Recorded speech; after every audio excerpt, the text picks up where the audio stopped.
This is the Average Guy Network, and you have found Home Gadget Geeks, show number 646 with Mark Robson, recorded on May 15th, 2025.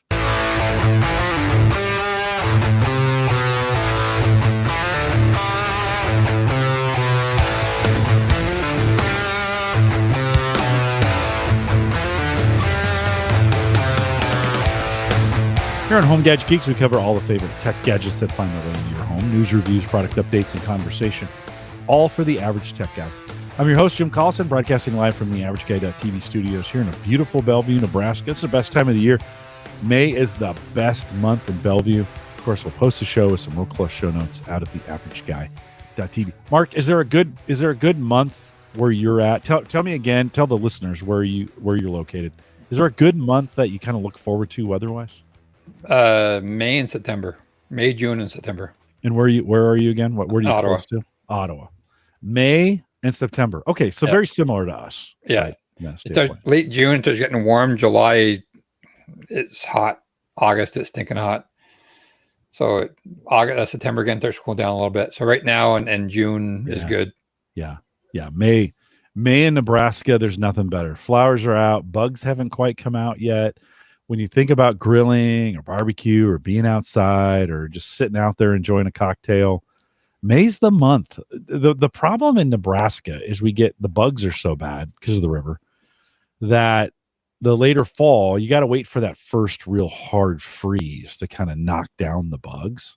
So the fall isn't as great. I mean, it's okay, but the spring, April, May, just dynamite. We're in that season right now. So of course we'll post a show with a few world-class show notes out here at the AverageGuy.tv. Big thanks to our Patreon subscribers. If you are one of those, you can send me it supports it every single month. You can join us, theaverageguy.tv/Patreon.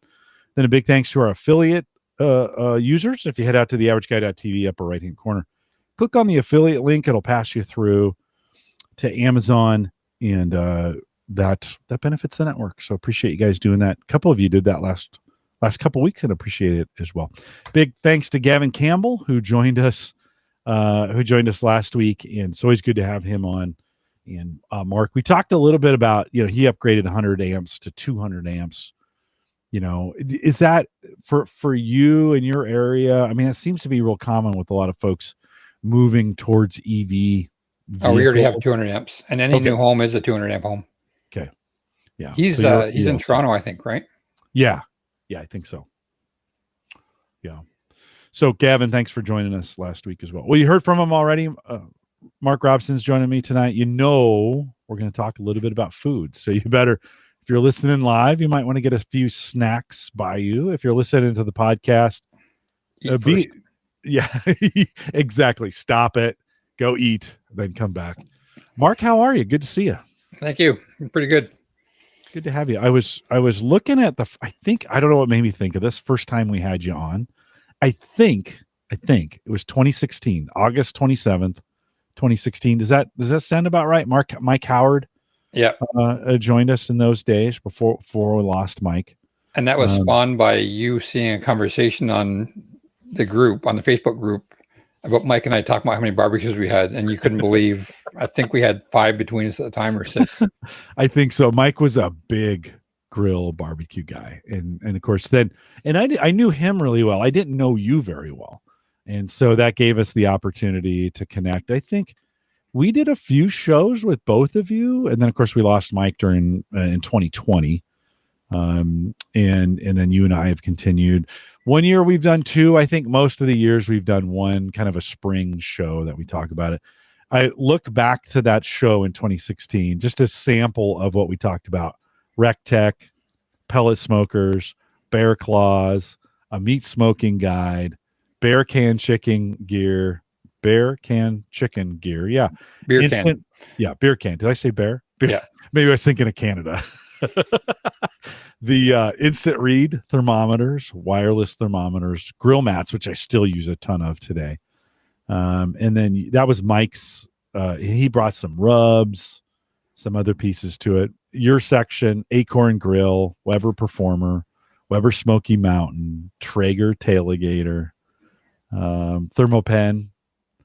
So, like, not much has changed since then, right? I mean, still, that's a lot of that stuff's still out there, though, right? It is. I don't have any of those anymore. I got rid They're of all all of gone. those.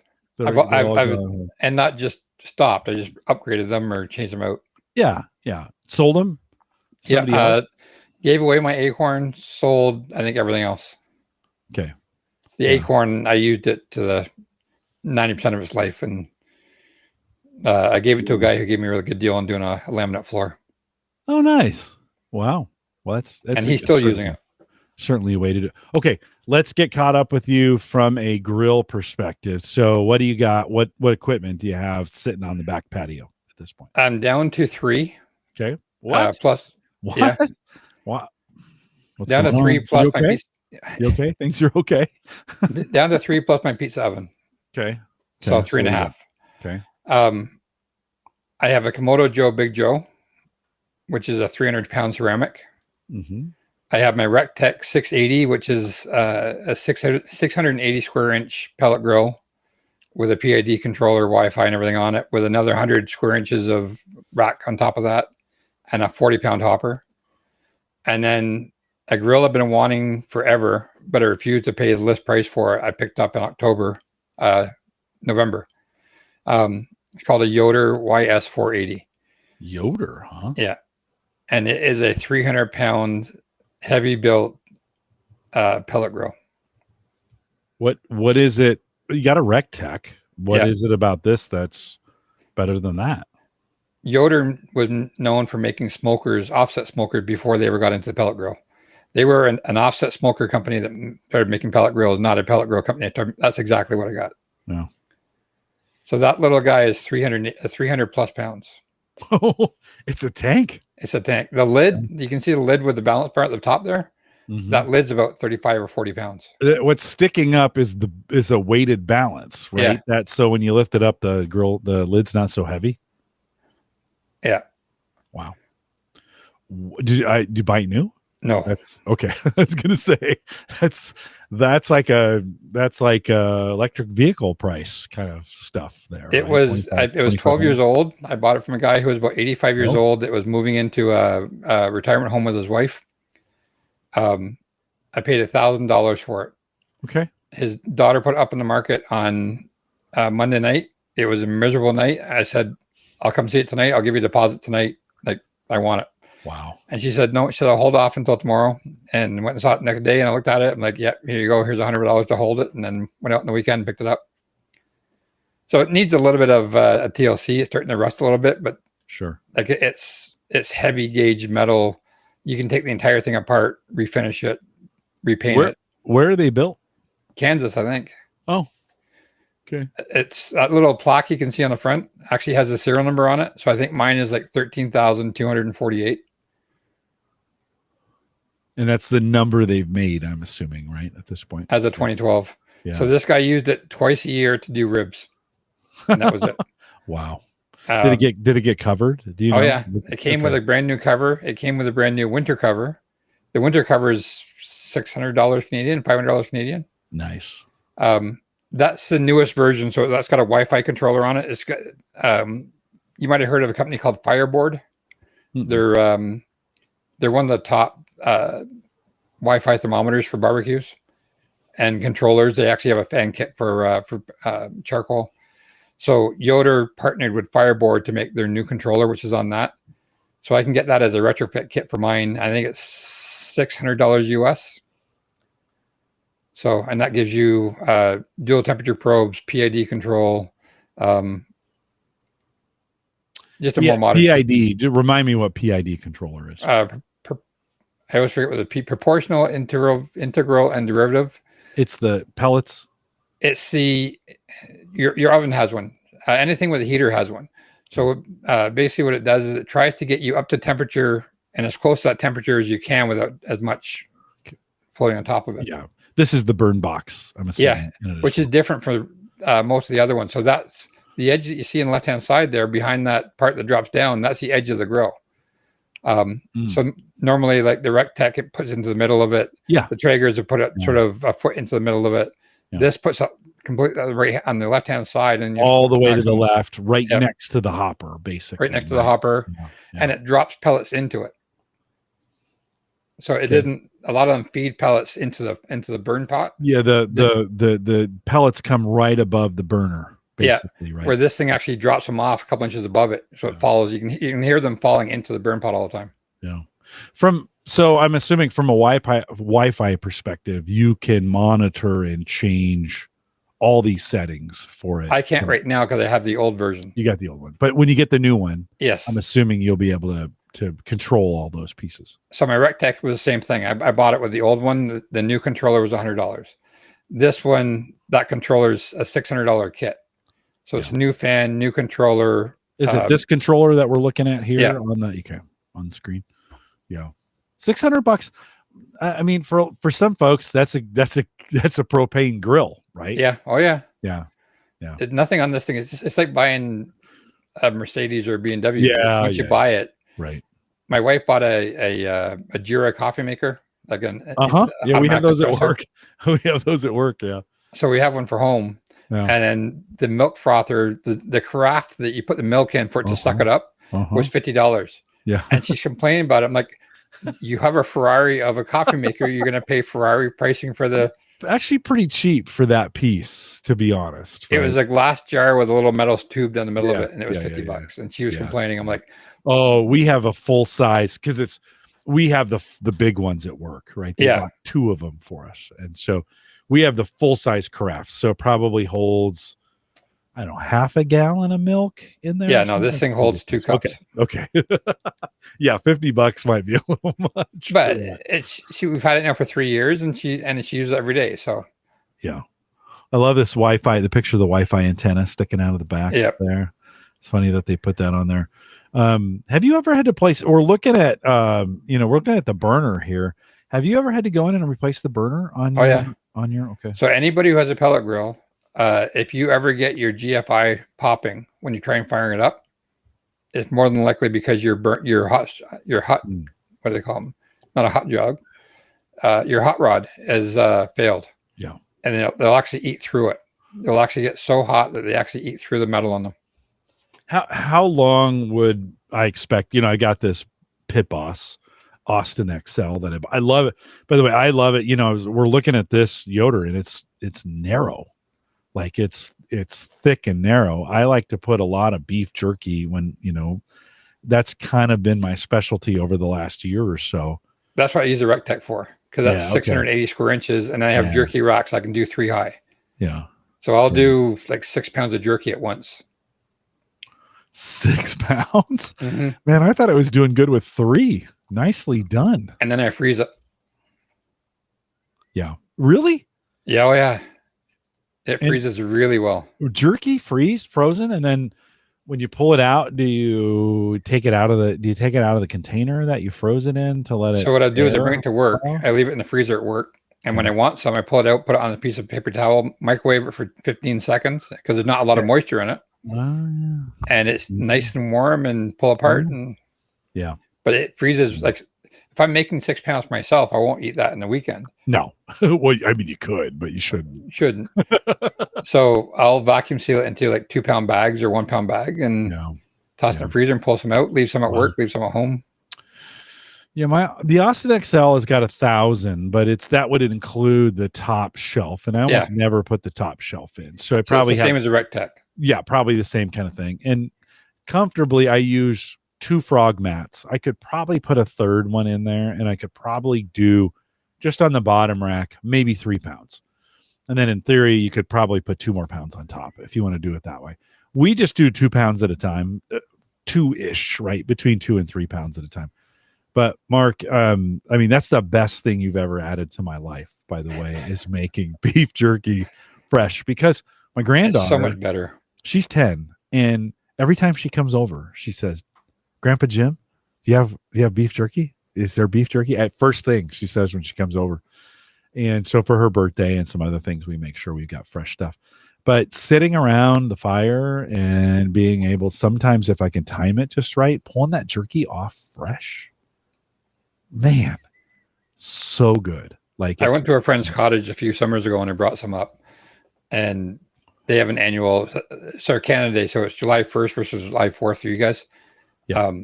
So he has a party every year, and every time this guy comes up, every time I come up, the guy's like, "So you got any jerky with you?"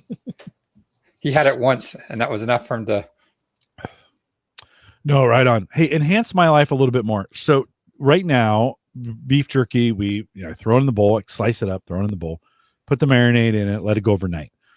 When I put it on, I'll just put regular black pepper on the top of it to kind of, to season it. What else? Like this works well for me, but what else would you, any recommendations for me on what I could, I'd lay it out on the frog mats, and then I just sprinkle, sometimes I'll use the fresh grinder and just grind it over the top and let it sit for 6 or 7 or 8 hours or whatever. Any thoughts on seasoning? I've always done the same recipe, modified, but I always do the same recipe, and it was from a site called Hey Grill Hay, and she has a Dr. Pepper jerky. Oh, Dr. Pepper jalapeno jerky. So I'll take her recipe and I'll put in some hot sauce into it, some like serious hot sauce into it, and then I take jalapenos and I dice them up. But the mistake I made the first time I made it was I was boiling it, because you have to simmer it.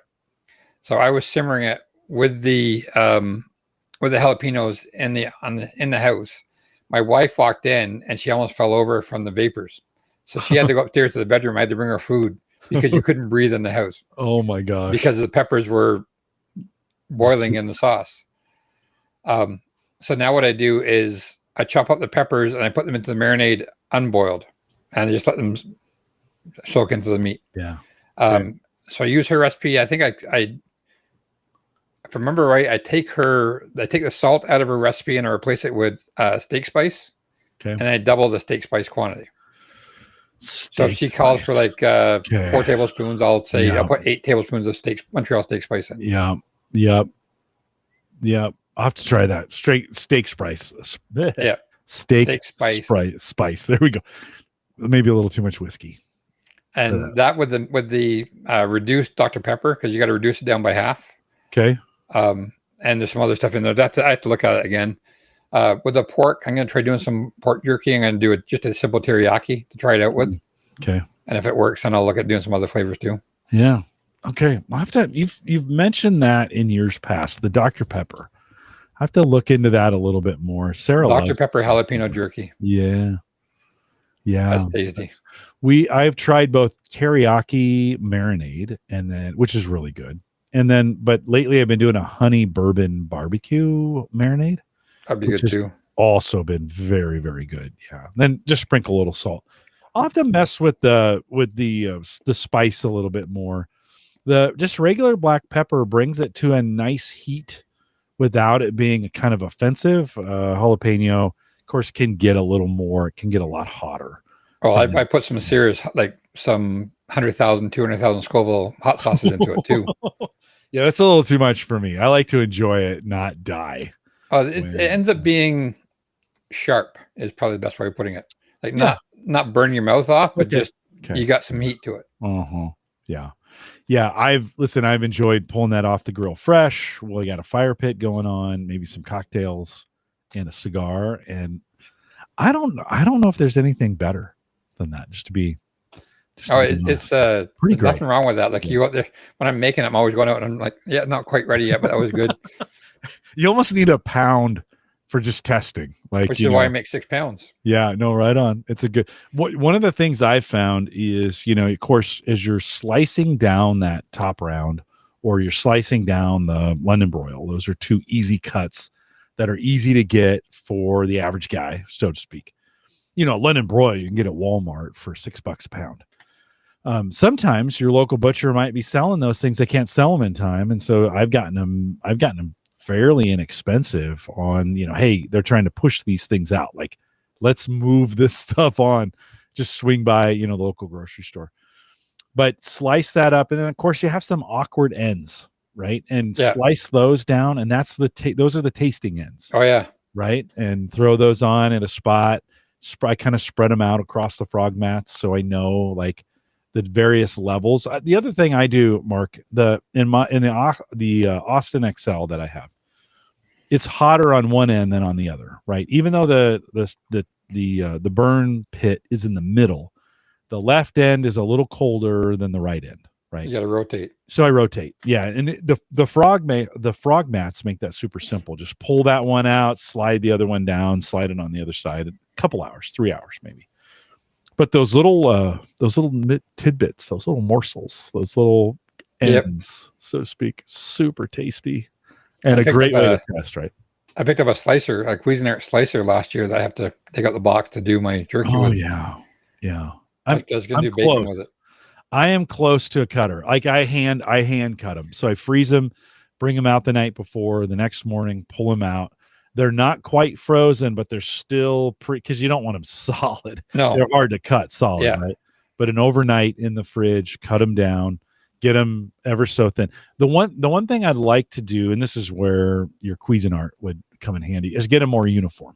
Yeah, and easier. You're not killing your wrist trying to cut 6 pounds of frozen meat. Well, 6 pounds. 2's not bad. I can usually get through that. I actually use a mitt to hold the meat because the other hand gets pretty cold right after a while. Okay, enough about beef jerky. What else have you been cooking lately that you want to talk about? Well, we did. Let's see if we can get this to work. Yeah, share it again. I'll bring it up on screen here. Yeah, I just we did homemade pizzas a couple months ago. And what's your brand? What's your pizza oven brand? Uni. Say it again. Uni. Okay. Window. So my wife was she wasn't sure about this one, but she says it's one of the nicest pizzas she's ever eaten.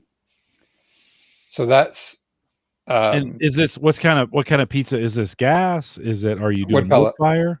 Wood pellet. Wood pellet. Okay. It was one I picked up for $50 8 years ago. Yeah. The guy was tired. He had it for sale for a couple $100. He got tired of people showing up and not realizing what it was. Yeah. So I reached out to the guy and I said, I'll take it. He goes, do you know what it is? I said, yeah, I've used it before. He says, okay, $50. So I showed up. He gave me the oven, the pizza oven, the carrying bag, and a bag of pellets. Like $50. $50. And you've had it 8 years. Canadian. So what's that, like $35 US? Yeah. I love that. Canadian. So this was, we have a chain up here called Metro, and they make actually a decent pizza dough. So we just go and buy their dough as a kit. Okay. So this was Metro pizza dough, burrata cheese, fig jam, prosciutto, and red onion. Looks good to me. It was a star pizza. How long? Okay, so in some pizza ovens, you got to spin those around a little bit.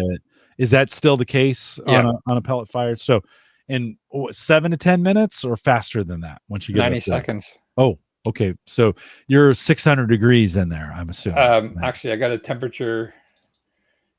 Did that share, or do you want to share again? It should move. Should. Oh, okay. Yeah, share again. Window.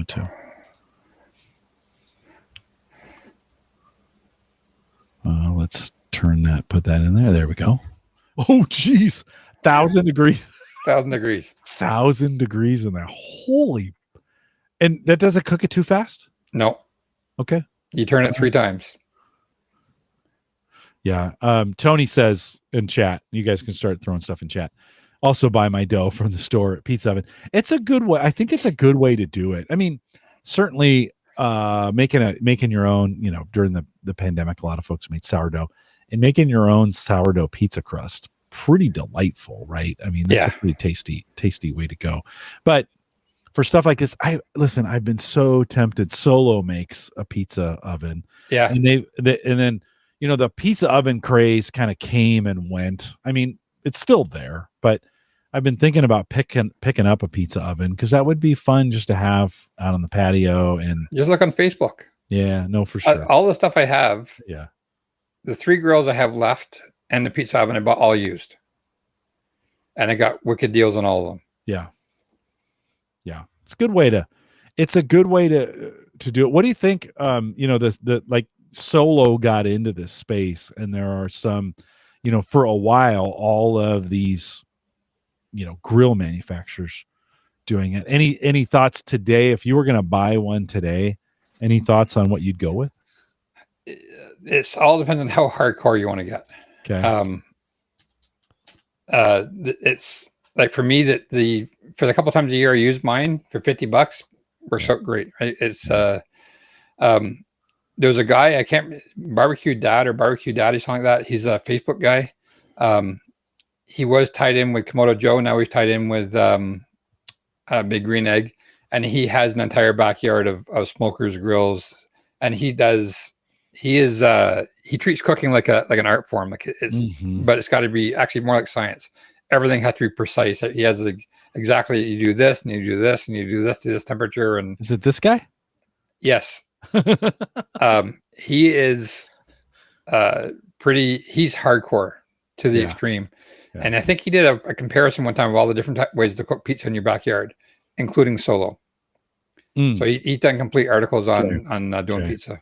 He's got some Komodo Joe stuff that's out there. So yeah, he just broke his relationship with Komodo Joe. Really? Yeah, he was with them for years.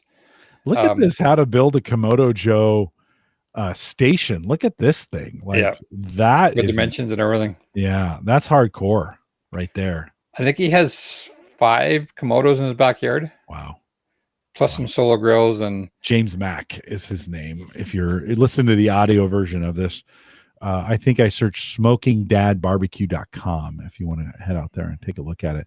He's got an interesting, right here, look at this table that we're showing that's got room for 2 of them on it. Man, there's a lot of eating to do if you're cooking that much stuff. I wonder what, for some of these YouTube guys, I wonder what they do. Like, give it away. I was going to say they cannot. You kind of do that too, right? You make a ton of stuff and then you have folks over. Or like, was it 2 years ago? 2 years ago, I did 42 pounds of pulled pork at once, 42 pounds of pork shoulders at once. Whew. And 42. It was 2 pork shoulders, 2 21-pound pork shoulders. Wow. And that only took up a third of my grill. Okay. Like I could have put another 4 in there. Yeah. I pulled it all apart. My stepbrother just had a newborn, so we brought him 3 pounds. We have some good neighbors, so I gave them 1.5 pounds each. I brought some into work for my buddy and some friends of my buddy that I know well. And then I vacuum sealed some up for ourselves, and I think I vacuum sealed some up for the cottage. So it was pulled pork vacuum seals really well, and then just reheat it in water or reheat it in a cooler in hot water. Yeah. It does freeze well. We always make a little bit more. I think I picked this up from you. I've been doing pulled pork with a shoulder, cut it down, and then we add ribs, and I've added loin. I've done a pork belly. You're doing the whole pig. Time to time. Yeah, it's a whole hog. Right? Yeah. And so you kind of just shop whatever's available. I've been going to the store like, what's on sale? You pick it up, throw that all together. I think, Mark, the key, if I were to say the best piece of meat to do with pork shoulder, it's ribs for sure. And then for me anyways, and then let that just sit in there with it and let it smoke low temperature all the way through. And when you can pull those ribs out, it's ready, right? Back ribs are short ribs. Baby back. Yeah. Baby back. I don't like this. A lot of Kansas City people love the side ribs, and I find them too fatty. Yeah. A nice thick baby back. Dry brine or dry rub. Just salt, pepper, garlic, and lemon juice on it when you serve it is. Yeah, I cut them in half and then throw the half or stack the half into the pulled pork, into the pork shoulder. And I think I've been doing it shoulder bottom and the ribs on top and then the pork bellies on top of that, thinking the fat from the pork bellies would render through.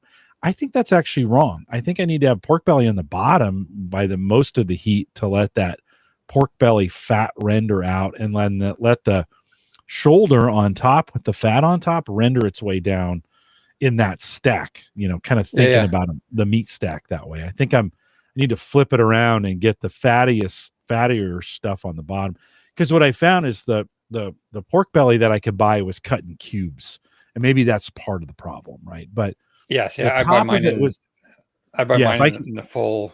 If I could get a slab of it, but the part of it was it being on top, that fat wouldn't, and I'd be such at a low temperature, that fat wouldn't render like I wanted it to. It wasn't getting hot enough or the right temperature. Do you know, like, what's the right temp for fat to render? Do you know? It's going to render between. Oh, it renders all the way up to like 200 plus.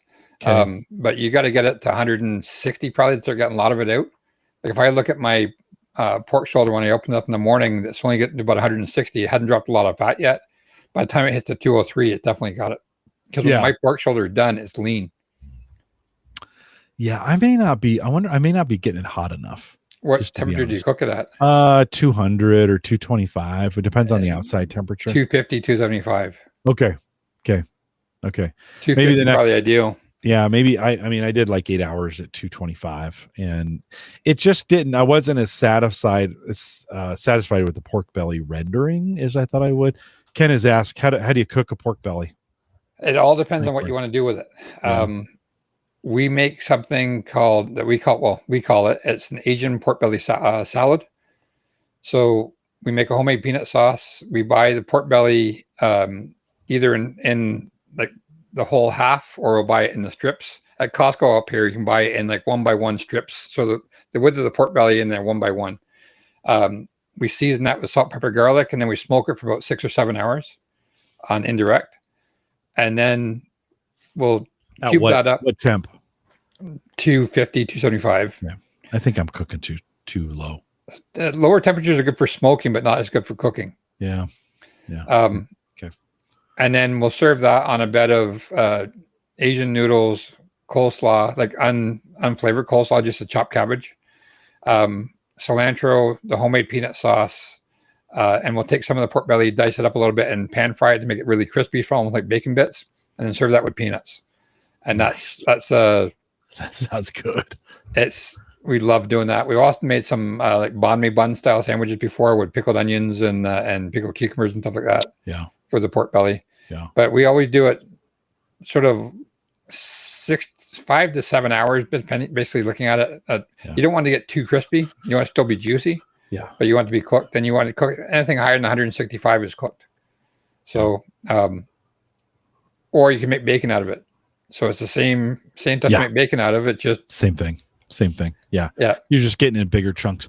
One of the things you taught me to do was smoke or cook the day before, then refrigerate it, and then the next day I just throw it in the crock pot, brine it or sauce it or whatever we're going to do with it, and bring it up to temp real slow again, and it's delicious. And we did that just a couple weeks ago for some event we were having. I did that pulled pork, did it on Saturday. Then we just threw it in the crock pot on Sunday and low, and just let it come up to temp, by dinner. And it was great. Yeah. I'm doing it now a week ahead of time. So we have a big family reunion every year. And instead of trying to do it on that weekend, making sure it's ready on time, because my pork shoulders are 17 hours to cook. Yeah. Oof. I put them on at 9 o'clock at night, and I cook them till 2 or 3 o'clock next day, and then let them rest for 4 or 5 hours, and then pull them. Yeah. That's the right way to do it. I got to start getting out ahead of it earlier. So I'll do that the weekend before. Right. Vacuum seal it into 2 or 3 pound bags. The day of the party, I'll toss it into a cooler with a couple of kettles of hot water for an hour in the Ziploc bags, pour it onto a pan, and then there you go. Everybody can eat. But we never sauce ours because we have too many people. We make a Carolina sauce, and we have a Memphis sauce, like a darker, sweeter sauce. So we can't just do one. I love the Carolina. My wife hates it. So we do sauce afterwards. It's a good way to do it. You were talking about the pizza oven. How long, to get 1,000 degrees in there? How, like, 15 minutes. If you're gonna cook a couple, so you think it's worth it for a couple pizzas to bring it up to that heat, and then 15 minutes. Okay, 90 seconds, you're done, and you're eating pizza, right? Yeah. Okay. Like I've shown it to. I have a friend of mine. He's a winemaker down in Picton, which is about 3 hours from our place. He's a certified pizzaiola from Naples. And I've showed him some of my pizzas, and he looks at me and goes, that looks like a good pizza. He says that is a fantastic fantastically made home pizza. Home pizza? Yeah. And now he has 2 pizza ovens, and he's cooking his in a minute. Wow. Yeah, but he's running them at 1,200 degrees. But come in, turn it on, get the pellets going, 15 minutes to 1,000 degrees or 900, let's say. Yeah. And you're ready to go. Yeah. Okay. All right. Yeah, we do. Say that again, Sarah. She's talking. Oh, she said she'd have to move it 5,000 feet from the house. No, it's insulated, right? No. Oh, no. Oh, no, they get pretty hot, huh? Let's see if I have a picture of this. Sarah's listening to the show through my speaking tonight as she's on the other side of the studio here cleaning something up, I think, but she's painting this week. So that's what it looks like. We'll add it to the hold on, let's get that in there. Okay. So there's no insulation. It's stainless steel. The pellets go in the back. The smokestacks at the front. This is just when it's lighting, which is why it's got so much gray smoke. So it takes about 15 minutes to get completely hot. And then when you're done cooking, you have a little cap you put on top of it and let the thing burn out and call it good. Yep. I think those are good party. We used to have some, and it's not as popular now, but when this kind of stuff went through its face, folks would come around and you could have parties where then people would build their own personal pizzas. You could throw those in the pit. We do. When we do pizza, we probably do 3. So that'd be a good, fired up, get it going. To be honest with you, it's probably no different. I spend about 15 minutes bringing my grill up to temp, scrape it down, get it all kind of cleaned up and ready to go. So at the 20-minute mark, then I'm throwing the meat on, right? Basically at that point. So it's really no different, right? No. And this gives you a wood-fired experience, right? It's a wood-fired pizza. Yeah. That's pellet fired, but yes. Well, pellets are made of wood. Right on. Yeah, no, I know. It's so convenient. Do you burn any special pellets for that, or do you have a certain flavor that you like for that? I have never found the flavor of pellets makes much difference in the wood and the taste. Okay. Whatever's cheap, or do you go for quality over price? I'm almost out of the ones I had bought. There's a company up here that makes them just northwest of Toronto called Pitmaster Blend or Pitmaster Pellets. Mm-hmm. And it's the guy that Dorian that started up this company, and he's been growing this thing massively. Mm. So I was buying from him. Costco now sells them because it's now a commodity. When pellet grills first started up, we were hunting for pellets. Now you go to Costco and they got them for a 40-pound bag is $20 now. Yeah. I think I get it for 17 at Menards, maybe. Yeah. Right. Yeah. Yeah. And I was paying at one point, I was paying over $1 a pound. Mm. So, and the Costco pellets, from what I've read, are Pit Boss pellets. Yeah. Yeah. So they're made they're made in the same plant, just different bag. Right. Yeah. And that's what Menards sells too. That's what I get, Pit Boss stuff. Yeah. No. Okay. So you don't think the flavor of the pellet matters? Okay. No, personally, I have never been able to find that they smell great. I've got some beautiful ones from a company in the States called Lumberjack makes pellets, and they had some really nice blends, and you can smell the difference in the smoke, but I never found a difference in the taste. I never found I could actually taste what I was cooking on the meat.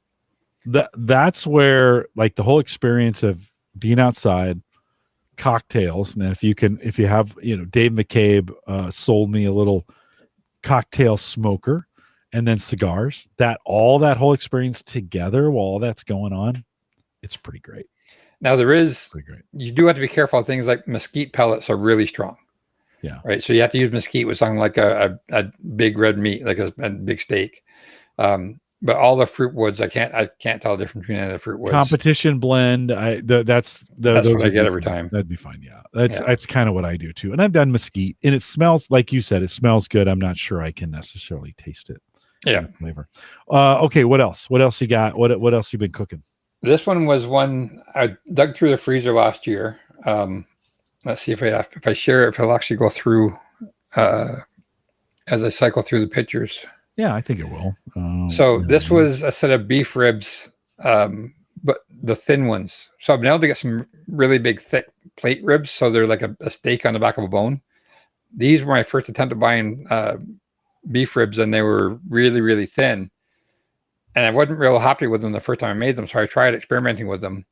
So this was after they were cooked, and they were beer braised beef ribs. So I smoked them to that point, then wrapped them in foil with some beer in it and sealed them up to try and get as much moisture into it as I could. And then it's kind of hard to eat that. So then we made a sandwich with provolone, fresh pickled onions, and that beef all chopped up. So I pulled all the beef off the ribs and chopped it all up and then made sandwiches out of it. And that was good. That was a really, really good meal. Those bones pull right out for you? Yeah. Yeah. On those ones they did. Well, and braising helps with that too. Right, for sure. Yeah. I'll back up to the beginning of this one too. So cave manning, I think we talked about before. Yep. So cooking steaks right on the coals. That's in my Komodo Joe, Big Joe. Which is super counterintuitive, by the way. You think they're gonna get like flared up and everything. Or like charcoal stuff on them. Yeah. And it just doesn't really happen. No, and I watched Alton Brown do this, and he said the charcoal, the dust from the charcoal with the juice from the steak makes a gravy on it. It doesn't taste ashy or anything. It tastes delicious. Yeah. So that was reverse seared. So that was a prime rib I was smoking. And then that's sitting on the grill. And I think you got to watch the video. If you're listening to the audio, you got to come over and watch the video for this. I'm salivating watching that right now. That steak cook on there. Oh my gosh. And that's over 1,000 degrees on the coals. Wow. Yeah. How long do you leave it on the coals? Only like a minute. Yeah. Minute? Okay. Yeah. The only downside with this one is you can see a string on it. The string burnt off. Yeah, for sure. One of the things, Mark, I've been using my Apple Watch for is just to set those timers. That's super convenient. You're out there, you can turn your hand in and say, "Hey Siri, set a timer for a minute or for 2 minutes." I'm sorry, I just set people's watches off. Sorry about that. I set mine off at the same time. But it's a good that has been a really good tool to have. I know some folks have timers out by their grill and some of those kinds of things, but boy, that works really well to get those. And then you can go into the timer settings and it's got all kinds of, it's got the most common timers that you've used there and you just kind of click on those. That's been super helpful. Another thing you have taught me is cooking to time, right? Temperature. Yeah. Well, I mean, but yes, temperature, right? But there's some time components to it for me, checking it I use the timer to kind of check it every so often to make sure it's getting to temperature. Right? Yeah. Your point. Right. And so the timers have been helpful to me.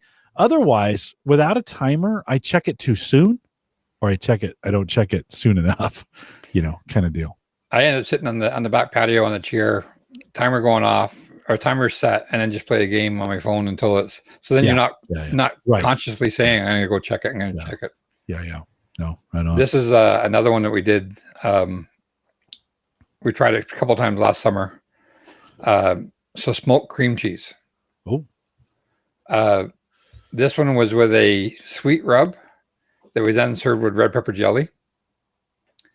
And this one was dill pickle rub. So Clubhouse dill pickle rub that we actually served with dill pickle slices on crackers. Yeah. Yeah. So I did those. Temp. What's the temp? And what's the 250 is 275 for I think 90 minutes. Really? That warm, huh? For those? Yeah. Like it didn't melt? No. In there and all? That's when it's done. Like these are both when it's done. Yeah. It's separated on the cracks. And we took those to the cottage. So I actually made them up, put them into a Tupperware container, brought them to the cottage, and then reheated them a little bit in the barbecue. I think when I got there, just to try and get them a little warmer again, and then serve them. Yeah. Could you, in theory, so say like I wanted to make this kind of simple, take a cream cheese, put some, some kind of flavor or whatever you want, whatever you're thinking about, put that in the smoker, give it some time in there, and then bring it out and you just take crackers, different. Oh yeah. flavors of crackers and just come right off the cream cheese and if you do it make that, right, like, little dip. it's just soft and it's just like a dip. It's like a semi-firm dip. Kind of thinking like a taco cream cheese dip would be. If you look at smoked corn cream chip? cheese recipes, there's all sorts of stuff. People are putting bacon on top of it, bacon crumbles, and they're putting they're making Mexican versions, they're making Italian versions, they're making and that's why we had 2 of them, because we had different flavors to try. Right. Yeah. And the last picture I got is we had a friend over that she's a meatitarian. She can't eat veggies. She has a reaction to them. What? That's a thing? Really? Oh, yeah. Anything with the skin, she has a bad reaction to. Oh my gosh. And I didn't realize it, but I made these jalapeno poppers. And she had never had them before. This is the first time she came over for dinner. And these are shotgun shells on the around them. And I made 8 jalapeno poppers. But because those were slow smoked, she had no problem eating them. She didn't have any reaction to them. Oh, really? Yeah. Oh, nice. Because those things, when you do those right, they just end up melting like that. They're just delicious. How long? Okay, so jalapeno in the center. You're wrapping it with what? Bacon, and then anything else that? So you core it and you stuff it with. I've done a bunch of different things over the years, but cream cheese, cheddar cheese, and spices. Okay. I put turkey sausage in before. I was talking to somebody the other day about. One of the favorite ones I ever did was plain cream cheese, and I had gotten flattened steak. I can't remember where I got the steak from. It was a cheap piece of steak, so I pounded it flat, and I wrapped it in pounded flat steak, and then put steak seasoning on it. Oh, and those are some of the best ones I ever did. Instead of using bacon, I used this flattened beef. Yeah, that was delicious. Yeah. Somebody said try peanut butter and chocolate, so I tried that, and it wasn't my favorite. Okay. Yeah. Yeah. Yeah. But so I have a friend of mine who fills these up with sausage meat and cream cheese. Yeah. And then wraps them in bacon. So these are all, they're a bit of a pain to make, but they're always a hit. Like they're kind of finicky. We make it's a Filipino egg roll. What do they call those? Spring rolls? Tilapia? No. Something like, anyways. There you gotta cut a bunch of stuff small, you gotta mix it together, you gotta fill them up, you gotta wrap them tight. But we deep fry them, and then lumpia. There we go. Sarah just shouted at me from the other room. Lumpia is what it is. And man, those come off the grill. They come off the deep fryer. Last. Yeah, the deep fryer. Yeah, they don't last. Like, they're pretty much gone. We made a whole bunch. There were like 2 left at the end of the night. I could see deep frying this same kind of thing, right? Throwing that in there and putting this thing in there. I learned over the years. I used to make these, so I would have been 4 peppers used to make 4 poppers. I used to reassemble them, and now I'm like, yeah, no. So now I cut them in half, fill them up, wrap them with cream cheese, and Ken's asking about a replacement for the Maverick. I'd probably look at Inkbird. There, right now I have an instant read thermometer from Inkbird that has Bluetooth on it and 2 remote probes. So if you want to use it as an instant read, you can use it. And if you put it beside your barbecue, you can actually run the 2 probes into the barbecue to measure 2 meats while you're cooking. Would you do something as opposed to a meter, because those are thinner probes? I mean, the meter probe is pretty thick. It's also expensive. It's true. The Maverick he's talking about, they were like $25. Just probes, regular probes. Yeah. So the Inkbird I use it when I go to the cottage. So we rent a cottage. I bring this 1 probe up that lets me do instant read and cooking read, and it was like $45 Canadian or something. Mm-hmm. But they seem to be a replacement for Mavericks. Like they have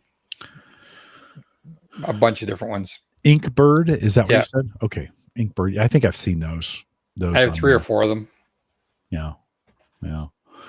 Tony says those, what you were showing earlier, those are really good the next day cold. Which ones, Tony? I think poppers or the shotgun shells? The poppers, I think, is what he was referring to. That was the other thing I was showing, was that the shotgun shells, but we took it down. Put it back up. You can throw it back up if you want. these are something that barbecue's got a bit of it's got trends just like anything else. So yeah. For a while, everybody's talking about, these shotgun shells are fantastic. I tried them. I didn't like them enough to try them again. So it's manicotti shells stuffed with pork and ground beef. Yeah. Wrapped in bacon, have a rub on them, and then just smoked. Yeah. And the pasta gets cooked from the meat on the inside and the bacon on the outside, but it was okay, but it wasn't enough for me to. It was a lot of work. It was more work to do those than it was to do the jalapeno. It's a lot of work to stuff those. Yeah. Right? Yeah. Especially with the meat that it's not like a cheese. It's not like soft, right? It's you're working with a thicker material, and I didn't find the flavor fantastic. There's a lot of other things I've made that were better than that. You know, that kind of reminds me, we really enjoy it. Sarah doesn't like it, so we don't do it as often, but bacon wrapped asparagus. And I'm kind of wondering if I shouldn't be throwing little cream cheese in that, right? So a little dollop of cream cheese in there, and then wrapping that asparagus in that. One of the things I've noticed about that, Mark, is the bacon really steams that asparagus in a special kind of way. Like when you'd bake asparagus or whatever, it kind of dries out. It's okay. It's not bad. But man, when you bacon wrap it, you pull that bacon off, that asparagus just steams out.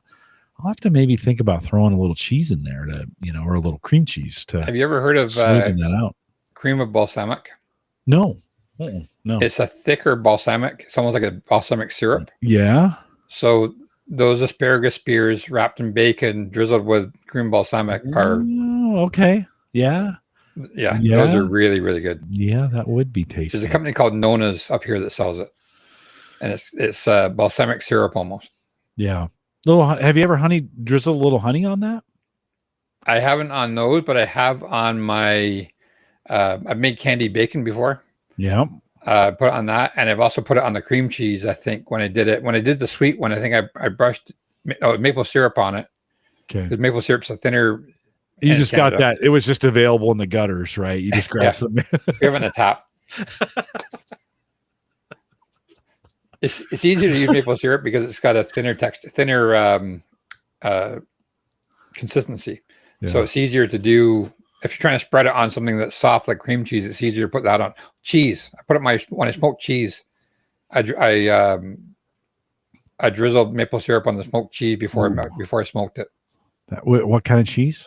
Just cream cheese? I think the last time I did 10 different types at once. Oh, I think I did 25 pounds of cheese. Oh my gosh. It is something I need to try. I have not smoked cheese yet. But and it lasts. We had some in our fridge last year from 2 years ago when we opened it up and it was still good. Really? So once you smoked it, what do you use how do you package it? Vacuum seal it in the fridge. Just vacuum seal it? Yeah. Okay. So what I do, I don't have any pictures this time, but what I do is I'll take a picture, I'll lay out all my different cheeses because I'll go and buy 6 different types. And I'll use toothpicks to differentiate them. So some of them have no toothpicks, some have 1 toothpick, some have 2 toothpicks, some have 1 broken toothpick, and some have 2 broken toothpicks. So that gives me 6 different, so I can go backwards afterwards and track it. That makes sense. And then when you're smoking it, you leave the toothpicks in it. And then when you're packaging it, you write on it, okay, we know that was Gouda, we know that was extra old cheddar, we know that was, and I think I did that. I think I put maple on the extra old cheddar when I smoked it. Oh, and then I let it sit on the counter for a couple hours to try and dry out a little bit. Yeah. And then vacuum seal it, and you don't touch it for 6 weeks. Okay. But you got to do it when it's cool. Right. Like right now, it's almost too warm to do it again. It's too warm. Yeah. You got to get that in the fall or in the spring. Right. Or winter. Spring. Yeah. Yeah. You said Gouda. That'd be a perfect. Don't you think that's kind of the perfect smoking cheese? Just some Gouda? That's one of them for sure. A good smoked cheddar is very good though too. Yeah. And I did one last year called Compte, Compte, is a hard British cheese. Okay. And that was good. That was good. Oh yeah. Ooh. Man. You can't really go wrong, right? You just play around with stuff, and if it doesn't work, you don't tell anybody. You're just like, I didn't do it. No, I didn't do it. I don't know what you're talking about. You for a while, you on Facebook, I was watching your neighbors. You'd be like, hey, I'm smoking this. And then they'd be like, can I come over? Can I do that? You Oh, know? I was talking to somebody the other day who just bought a pellet grill on our street. And I said, well, if you're smelling smoking on our street, it's probably me. He goes, oh, we know it was coming from you. And he's like 8, 10 houses away, but he walks his dog and he smells it every time he goes around the corner. Yeah, my neighbors the other day I was out. We had a neighborhood. Our neighborhood's getting pretty tight. And I had one of the neighbors the other day say, hey, what are you doing up there? Like, because we're up the hill from him. Like, what are you doing up there? You got to stop doing that. It smells way too good when you're doing that kind of stuff. Justin Simmons out in chat says, yeah, me as well. Tony said he's getting hungry during the show. Justin said, me as well. I have a lunch meeting in 56 minutes. He's in Australia, and they only serve commercial crap. So, yeah, Justin. Sorry, we're getting you hungry. This is what we do once a year, Justin. Yeah, this is what we do once a year to get caught up. Hey, Mark, from a tech perspective, right? I mean, listen, grills have come light year ahead of where they were 10 or 15 years ago from a technology perspective, right? They're all Wi-Fi connected. We've got tons of temperature probes in them. We've got all kinds of insulation or tech or whatever. I mean, they're just built so much better. In some cases, I mean, you can still buy the cheap grills at Walmart or whatever, your big box store, and get it's like any hobby. Yeah, you can still get $150 grill that's going to last you like a year or whatever. As you look ahead on grill or barbecue tech, anything you're seeing that from a new technology perspective that's interesting? There's two ways I can look at that. One is I still drive a manual car because I like shifting gears. Yeah. And I still like driving a bike because it still has gears in it. So you could implement AI into automatically figuring out when to cook stuff, when to start stuff, what temperature to cook at to finish up what you want to do. And the meter kind of does some of that through algorithms. So it'd be like the next step. But part of it is I'm already cheating by going with a pellet grill, so to speak, because I don't have to tend to fire like an offset. But it's not cheating to the point. I'm still having to have my own inputs into it. So I set my RecTech up to do, actually, I'll post a picture of that. I set my RecTech up to do pulled pork overnight. This is my winter, that's my winter cooking area. So that's a hardtop gazebo with a tarp that goes over top of it and gives me a window and a door. So I can leave my grill in there in the winter uncovered, not to worry about the weather if I can get myself into it. So I'll set that thing up overnight. That'll run, that hopper's got a 40-pound hopper, so it'll run for 40 hours on smoke. I let it on smoke, which is 180 overnight, so at 9 o'clock at night till 6 a.m. And then I wake up, I look at my phone, I adjust the temperature from 180 to 250 for my phone. And then about 11 o'clock, I go out and look at it. So until that point, I haven't lifted the lid in 14 hours. And I've adjusted the temperature. I know it's got dual meat probes. I know where the temperature is on it. It's that part of it I like. So that's just enough technology to make it easier to use. But I don't know if I'd want to go to the next step of, oh, your pork's going to be ready in 4 hours and 15 minutes because AI is telling me it's going to be ready. Yeah. Or I was thinking robots cooking the. Yeah. I mean, you could put that in there and then program it, and it would do its thing, right? Yeah, I still like to have some involvement in it. I am using what the joke of the communities, they call them the easy bake ovens. The pellet grills are the easy bake ovens. Yeah. I have no problem with that. Yeah. I don't have the desire to sit beside an offset smoker and feed it wood for 12 hours and stay up all night, because you're feeding those things every 2 to 3 hours. Yeah. A couple more splits of wood, and you have runaway when you open the door sometimes. And could pellet grill for me is a nice mix because it's I'm still adjusting the temperature. I'm not. Yeah. Could there be an alternative that has both pellet driven, and then you also have the ability to feed it some wood if you want to? Yeah, there's a company called Smoke Daddy, I think it is, that actually makes a saddle that goes on top of your pellet grill, the hot pot channel. Like on yours, you have I think your hot pot comes in from the back, right? Your burn pot. Oh, that's a good question. No, it comes from the side, but it's in the middle. It's in the middle. The channel that goes along, there's a guy that makes a saddle that goes over top of that channel and holds wooden chunks. Okay. So you can actually do the saddle on the on the tunnel. Yeah. On the no, on the tunnel. Okay. Yeah. So Justin's saying the same thing. He says people can't tell the difference. It's a mentality of, oh no, it's not real because it's not. If you're cooking right, you're cooking right. Right. You cook to certain temperatures. You cook at a certain temperature to a certain temperature. Yeah. With X amount of smoke, especially on the good smokers, you're going to get a lot of smoke out of them. Yeah. Yeah. When I use my Yoder, every time I lift at the lid, I come back in the house, I smell the smoke. Yeah. Like that puts out more smoke than any other grill I've ever had. Mm-hmm.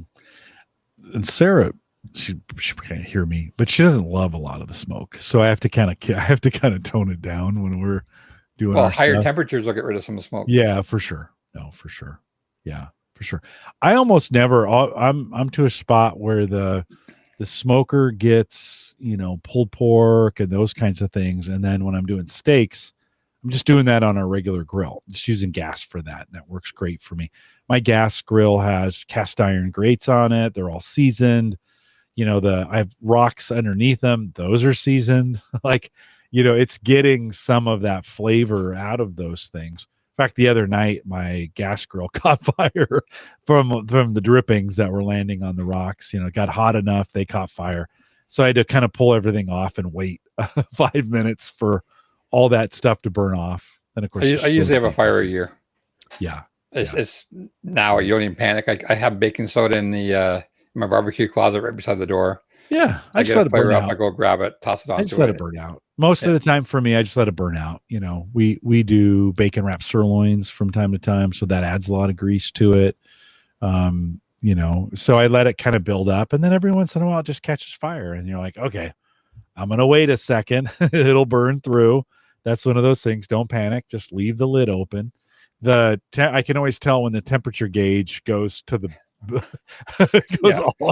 all the way to the other side.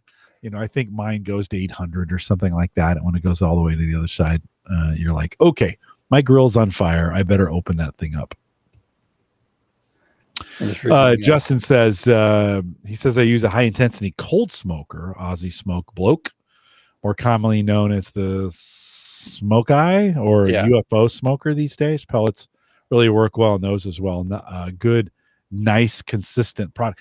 And this is really what pellets have brought to the industry, right? Is a consistent burn. Yeah. Right. You can, with an auger and a little bit of smarts, doesn't take a lot, but a little bit of smarts from a temperature sensor somewhere, you can get some pretty consistent burn, right? On that. I think Rectech just came out with a barbecue / smoker. So it looks like a gas grill, but it's run on pellets. Yeah. So you can smoke with it, or you can do high heat searing like a regular barbecue. I like to have both. I like to have a gas grill. I like to have a pellet grill. And then I could do listen, to be honest with you, the XL is a little too big for grilling on the thing. It's really a better smoker because it's got so much space for me. That's why I have two. I have the 480 that I use as the 480 is on the top deck, and we use that weekly. And then my Komodo Joe is on top deck, and then my overnight smoker is down below. Mm-hmm. So I the Rectech usually only gets used if we're doing if we have a party, we'll do appetizers on it because all that room makes really nice when you're having a party. Yeah. Or we do it for the long overnight smokes where I want the control, I want the alarming, I want the easy adjustability. Yeah. For me, listen, my gas grill I bought in 94. It doesn't owe you anything. Right? I mean, it's such a good grill. It's a little Sunbeam. I've replaced the innards 1,000 times. I mean, every couple of years I do, the burner. The current grates are maybe 10 years old, but I bought big cast iron grates that we're getting close. Like there's a few spots that have been worn down, have been burned down to just a little thin piece coming across. Yeah. I flip-flop them from time and turn them around to kind of get some even burning on the thing. But I love having both the option of gas and pellet now, and I think that's a pretty reasonable. I love your pellet burning pizza oven. Yeah. Yeah, that's probably something I got to think about here next. That would be a good one because we'd probably do that more. We do it in the oven. We do pizza stones. Yep. Which is great in the oven. That might work outside. We did pizzas in the spring. So I have a summer car that when it's parked in the garage, I can't get to my pizza oven because the pizza oven's on the back side on the shelf. So until the car goes out in the spring, I can't get to the oven. So we did it on my Komodo. I had the thing running for an hour and a half to get up to temperature where I wanted it. Yeah. And it still took it 6 minutes to cook a pizza, 6 or 7 minutes. Yeah. Once I get the uni out, 90 seconds. Yeah. Well, the whole indirect heat idea, right? That fire is coming up and going around and dropping right down on the pizza. Well, and I put in interlock stones and I raised my pizza stone. I have a Milan pizza stone. So I raised that into the dome. I put a layer of interlock stones. I put stuff underneath that. So it's got a lot of thermal mass because what I want to do is when you open the lid up, you don't lose all the thermal mass. Right. Yeah. And you want to get that crust crisp. Yeah. Right. I mean, oh, it's so good. I love crispy. I love, we've been doing a lot of Detroit style pizza, which, square pan. Yep. Put a lot of oil in it. It's kind of crispy on the edge. Almost like a focaccia. Yeah. No, Randy, sorry. Last week's show, I said a disparaging word towards Detroit. So Randy, I'm sorry about that. But I will say Detroit style pizza, the best by far. Super good. So it's that's a good way to do it. Yeah. You got me thinking now, and maybe I need to watch Facebook for a. That's the best place. But that's where I got my Yoder. I know. You. That's where I got my. You even found a grill for me. Yeah, Weber. I didn't buy it, but I sold mine. Did you? Yeah. I just don't know if I want to go charcoal at this point. For me, and as often as we grill, whatever that is, the gas is great. Like the other night, I came in. It was Sunday. We were making something. Sarah wanted some chicken. I'm like, "You want me to grill that?" She's like, "Yeah." The gas grill, put it on, fire it up, get it going. 15 minutes, ready to go. I can grill right on top of that. So that makes that impromptu grilling super easy. If I want to do a 10-hour smoke, or I want to make beef jerky, or I want to do some of those kinds of things, the pellet grill, but for sure, take plan it out a little bit, put that stuff in there. I'll be honest with you. I have not had the guts to do an overnight thing yet. And that's my next, Mark, maybe that's my next maturity level in the grilling or in the smoking space. Or maybe not even overnight. Maybe just get up early and don't touch it for 8 hours. Yeah. Well, I've done some shoulders for 6, 7, 8, but you've talked, like, hey, I'm doing this for 14 hours and you've put stuff on overnight, and I still have not. I don't know. I need to, I don't trust it. Get your alarms. I need to get your alarm set up. Yeah. Put it on at 10. Yeah. I get up at 6 and I think I have a 20 or 25 pound hopper. And in most cases, that's going to get me through the night. So you should typically, my Rectech burns a pound an hour on smoke. Yeah.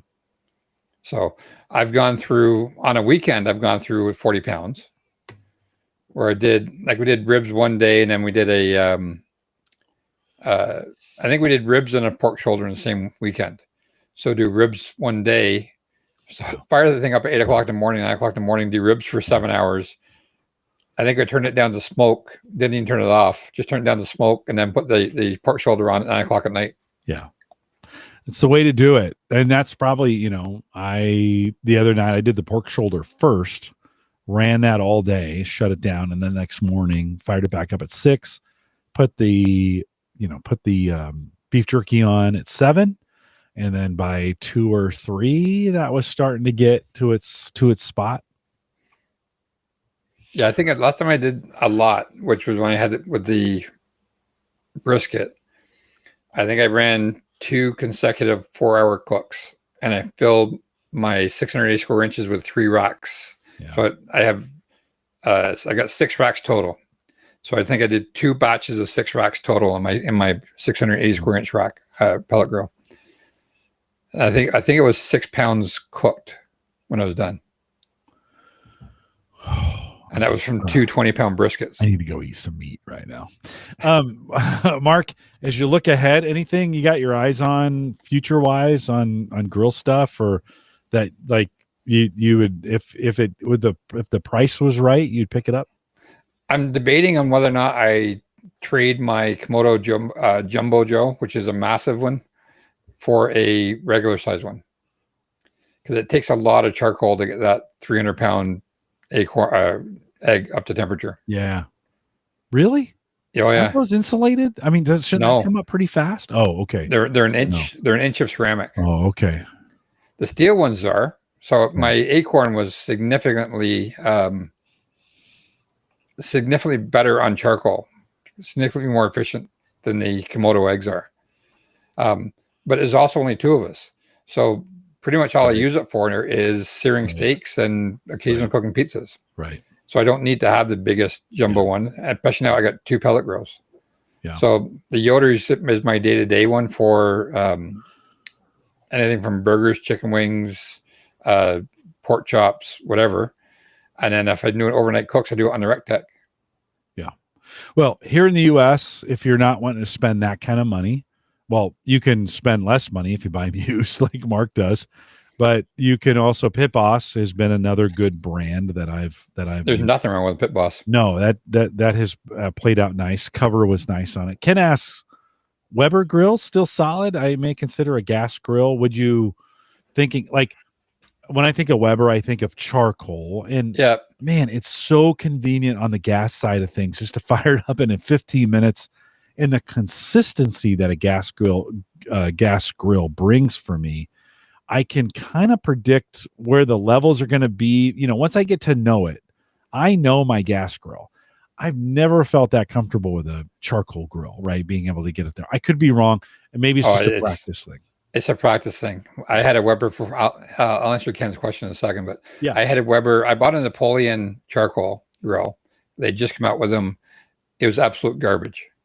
I don't know if they fixed them or not, but I actually returned it back to Home Depot because the temperature with the Acorn, I could set the temperature. If I wanted to be 250, I knew exactly where to put the dials. If I wanted to be 300, I knew exactly where to put the dials. The problem with the Acorn is it takes, there's a big buffer in between what you adjust the things and how the temperature reacts.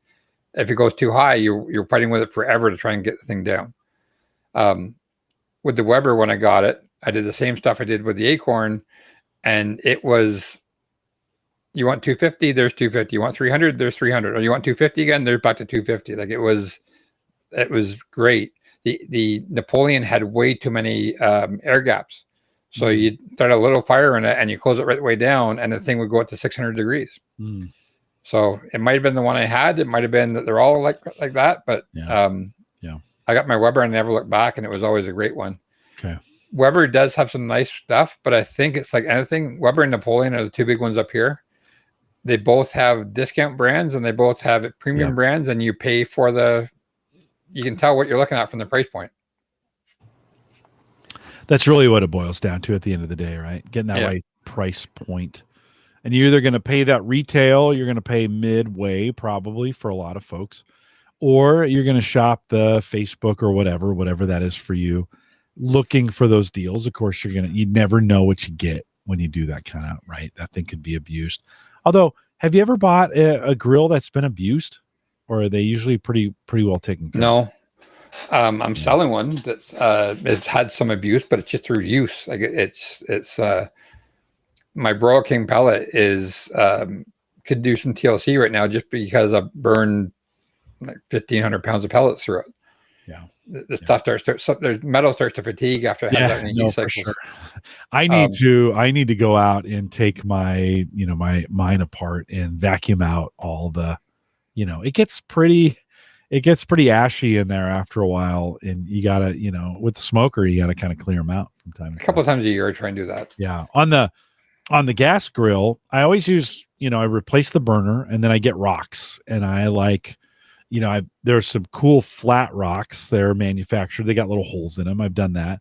I've done kind of lava rocks. I don't like those as much, but the flat rocks seem to work well. They last about 2 or 3 burners, and then I've got to replace those. So I can pick them up at Ace Hardware here. The consumables. Yeah.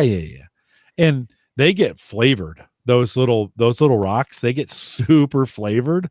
I mean, it's just stuff drips on them. It actually, I think, helps protect the burner a little bit. Of course, burners don't last forever. So the burners I replace the most often. The rocks are probably every 2, 3, 4 burners. And I'll be honest with you, with my Sunbeam, I just wait for burners to go on sale at Ace.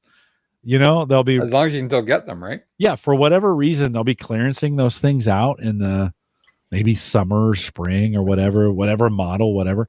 I've used both the single burner and the H burner style. It's okay. It works either way. Set the rocks. So burners are probably every couple years. And then the cast iron grate has been the best thing. That has probably lasted me 12 years, maybe 13. It's been buying the grate that fit that grill. Cast iron, I spent, Mark, it wasn't terrible. I mean, this was 12 years ago. It was probably $30. That's good. That I spent on that thing, and it's given me so much life. Those ones that you get with a cheap grill. Listen, my cheap grill that I bought in 94, it was $125 when I bought it in 94. Let's just be really clear. I've outfitted it with some pretty good gear, but the grill itself, the top grate, was the most important thing. And getting a really beefy one, cast iron that fit that, man, that's been the best thing I've ever bought. I've had the Broil King comes with cast iron grills, which is kind of strange on a smoker, but they sell it as a searing station as well. Yeah, that Pits and Spits he's talking about is a nice grill. That's you can't find those up here. Yeah, Pits and Spits Maverick 1250 or a Yoder, depending on what I can get locally.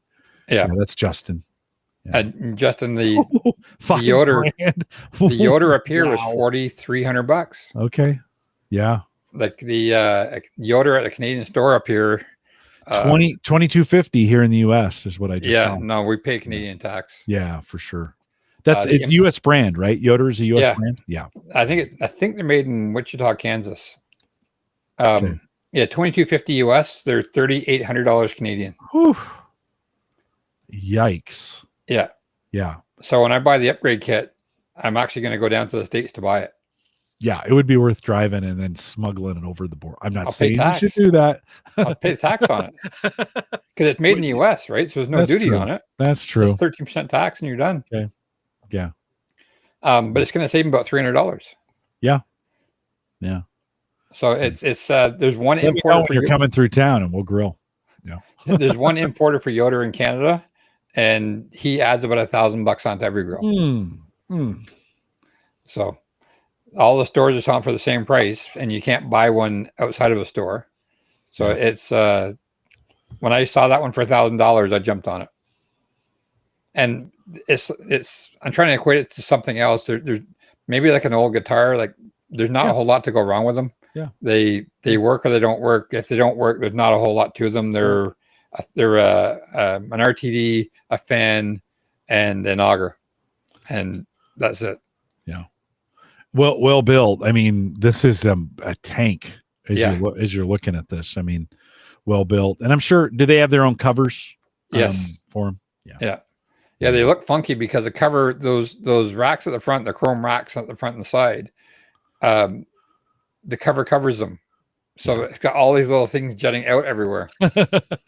So I do not like the front cover on this Yoder that you're showing me. I don't like that rack. I prefer to come right up to the grill. I don't need a front. The Sunbeam, I almost took off that front. It's got like a front rack on it. It's got 2 side racks. I prefer the side racks. I would have liked it if it folded down at the front, but those are all solid mounted. Yeah, I'd almost take it off. Are they welded on there? Could you take them off? They just slide in and out. Okay. Yeah, I'd almost take it off. So for the winter, I actually removed them. Yeah. And then for the summer, I'm using them again because I'll go out there with a tray of ribs and I want to put them down somewhere so I can lift the ribs onto the. Yeah. I use the hopper top as I shouldn't, but I use the hopper top as that's my tongue sit as another tray. Yeah. Well, sometimes I'll put a piece of tin foil down or whatever to make sure. Now the RecTech, I have a fold out shelf, which is nice. So it's when I want to use it, it's there. And then when I'm not using it, I just fold the thing down. Yeah. Yeah. Good stuff. Mark, always great to have you on. Thanks for making us hungry. Appreciate your desire. It never gets old, right? I mean, every year we've been doing this since 2016. Always something new. And I think I did this for a couple years with Howard before I think he was on maybe twice before you came on to join us. We went back to 2016 at the beginning of the show. And I think Mike joined me as early as 2014. I'd have to go back and look on that to see how long we've been talking about this. It's funny. The industry has come. You think about it, let's just say it's 10 years. It's come a long way, and yet a lot of the things are the same. The pellet grills didn't like. I got into them early in the. Not gonna say I'm an early adopter, but I was fairly early into the cycle. Like the hardware stores up here had them, but nobody really knew about them. Yeah, and you paid for them. They were expensive. Now you can buy them at Costco, and like Costco will have a road show and stuff. Sure. Justin's asked about the Fireboard. The Fireboard is what Yoder's using for their controller, from what I've heard. It was, if not, is the best controller out there. I've had a couple of different PID controllers. I had one on my Acorn, and it was great. And it was actually designed for a lab. Like it was a PID controller to use in a laboratory. And then somebody realized that you can actually hook a little fan up to it and hook it up to a barbecue. And my wife got me that for my birthday one time, and I sold that. I think I sold it. I might still have it around somewhere. And I got another one with my Smoky Mountain, and but I think any of those work well. Like there's not a lot to them. My PID controller has been around in the industry for years. All modern pellet grills, most modern pellet grills have one built into it. Yeah. So Fireboard just makes a really nice product. I had a couple of friends that have them, and they love them. And the Yoder, like I said, the basis for the Yoder controller, from what I've heard, is a Fireboard. It's good. It's good. Listen, I've been happy with my Pit Boss. That seems to be like a mid level that you can get into. I spent $400 maybe on it. Maybe a little more expensive now. But a buddy of mine bought one at around the first year of COVID. A buddy of mine bought one. Yeah. That's when I got mine too. Right. It's 22, maybe 21. And I think his hot rod failed on him. So again, if you have your GFI pop, it's more than likely your hot rod because the grounding shot. And now his RTD, his temperature sensor has failed. He said it goes up to 70 degrees and then turns off. And like, well, that sounds like it's probably the fact that it's doing its startup cycle, so it's going to ignore the temperature probe. And then when it wants to rely on the temperature probe, it's getting an open circuit or something. So I said, you can buy the probes on Amazon for $20. Yeah. It's just another part that failed because it's going through heat cycles. Right. So it's not like it's a problem where it's an obsolete part you can't get stuff for. They typically use the same. Like when my hot rod failed on my RecTech, we're like, well, you got to buy the RecTech hot rod. And like, I went to Amazon, I bought it, just try it out, and it fit right in. Yeah. Well, good stuff, Mark. Appreciate it. Can you hang around as I kind of wrap this up? All right. Well, we won't do much of a post show, but a couple reminders. One, I need to go eat some beef jerky or something. I might head down to the store and pick some up. I don't have any in the freezer to just warm up in the microwave, so I'll have to go out and get that done. So Mark, thanks for joining us today. Couple reminders on the way out here. Next week we'll be live, but I'll be playing in an interview. Doug Milburn is going to join me. We're going to talk about hard drives. Like, I know it's been a while since we've spent any time talking about hard drives, but Doug Milburn is one of the co-founders of 45 Drives. Mark, have you heard of them? 45 Drives here in the US? I've used his. I just put 24 terabytes into my Unraid server a couple months ago. I look at his stuff for the details of which drives to stay away from. Yeah. So you said 45 drives. 45 drives. Yeah. So I'm thinking the is it Backblaze that has a report? Backblaze has that. No, 45 drives make some beautiful stuff. They do make some great and they're Canadian too. Yeah. They're out of they Nova are. Scotia. Up Newfoundland, right? Out in that. Yeah, aren't they? Out on the West Coast or out on the East Coast? I think it's Nova Scotia. Nova Scotia? Yeah, I think you're right. And I interviewed Doug a week ago or so on a Monday morning because that's when he was available. And so we'll be playing the interview with Doug in here next week. And come out and join me. I'll be in chat. It'll be live. I think I can make all that work. And we'll be chatting along with it, but it'll be the interview that I did with Doug during that time. And it'll be kind of fun. Uyghur is, in theory, he's been talking about buying a chassis from them and building that out. They have a Home Labs kind of section on their site. They're talking a lot about counterfeit drives. 15 drives. Yeah. They've been talking. He's been worried about the kind of the counterfeit, these enterprise drives are pretty expensive. And then of course, some folks have been taking the enterprise drives that have 20 or 30,000 hours on them, slapping a new label and selling, deleting the smart data and selling them as new. So we talked to Doug about that. If you're an old home server guy, you got to listen to this interview. Next week on Thursday, it'll be available through the channels. I'll publish it as a podcast. But that's next week. TJ Huddleston is joining me, hometech.fm. That's HA or Home Assistant Day in Columbus. We're going to talk a little bit about that when he's coming in. Of course, I've had TJ on before, and so you want to come out. We'll talk a lot about Home Assistant, some of the things that he's done there. Schoonover is joining me on the 5th of June, and we'll catch up with him and some of the stuff he's doing. And then Uyghur, we had a misscheduling a couple weeks ago. Uyghur will be back on the 12th, and then Dave Hamilton from Mac Geek Gab will be joining us here on the 26th. So come out. If you're listening to the podcast, we'd love to have you join us live. Appreciate that, folks. Tony, Justin, Ken was out here a little bit earlier. Brian checking in, listening to us live tonight. Come out and join us on a Thursday night. Super fun. We are going live Thursdays now, 7 p.m. Central. So maybe in the past it was a little too late for you. It's no longer late for you. 7 p.m. Central, 9 Eastern, out here at theaverageguy.tv/live. Mark sends me a note. 24 terabytes in your Unraid box, Mark? That's what I added. You added to what? What did you have before? 20, 22. So you have 44? 40. I think I'm at 40. I'll double check right now. Nice. Three 8 terabyte drives. Listen, 8 and 10 terabyte drives, sweet spot right now in price. Although I would hold off. The prices with the tariffs here in the United States, prices increased by 30 or 40 or 50%, depending where you're buying them. But hopefully you got those before things. Well, you're in Canada, so you're fine. Well, I bought them from the States. I bought them from Server Part Deals. Okay. I'm at 48 terabytes now. Nice. I swapped out 3 terabyte drives that were full. Okay. For 3 more 8 terabyte drives. 8 terabyte drives. Yeah. Well, good. Yeah. No, nice work. I've got a bunch of 3 and 4 terabyte drives. I'm doing the Chia mining with. I've got some 8 terabyte drives. I just bought some 10 terabyte drives. I'm thinking of, there's a hard drive manufacturer. Let's see if I can, they just showed up on Amazon. They're called Walter Panther. That's the weirdest name for a hard drive. Walter Panther on Amazon.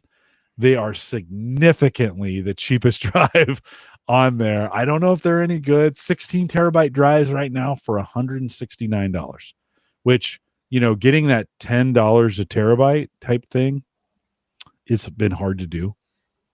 So I've been looking at them. With here in the US, Mark, with the tariffs, hard drive prices went up pretty quick. So the 30 or 40% tariffs that were kind of promised are being kind of built into the price here. I don't know if I'd buy hard drives right now here in the US. I think I'd hold off a little bit. I think maybe we might see those prices come back. I was lucky. I bought mine 6 months ago. Yeah, no, right on. Listen, I bought a handful, maybe 3 or 4 10 terabyte drives. Got them for $100. Like, this is a good deal. I thought, okay, this is the time to do it. And then and then January happened. so not so good anymore. Hard drives are a little bit expensive, but We got some great shows coming up for you. Join us live. Appreciate that. Of course, the AverageGuy.tv platform, both web and media hosting, powered by Maple Grove Partners. Get secure, reliable, high-speed hosting from people that you know and you trust. I need to schedule Christian to get back on here. He had a baby. Well, his wife had a baby. But he had a baby, and he's been taken. We've been giving him some time off. I'll get him scheduled to come back. But if you need some hosting, he does just about anything. Check it out today, maplegrovepartners.com. Neil, thanks for sending me a note the other day. You can as well. I hadn't heard from Neil in a while, and he heard me shout out his name on the podcast, and he said, hey, I'm still here. I'm okay. Love to hear from you as well. Send me an email, jim@theaverageguy.tv. I'd like to hear from you. What's working? What's not working? What do you hear? What do you want to hear about? You kind of, listen, if you've been around a while, you kind of know how this show works. So send me an email, jim@theaverageguy.tv. Check in with me every once in a while.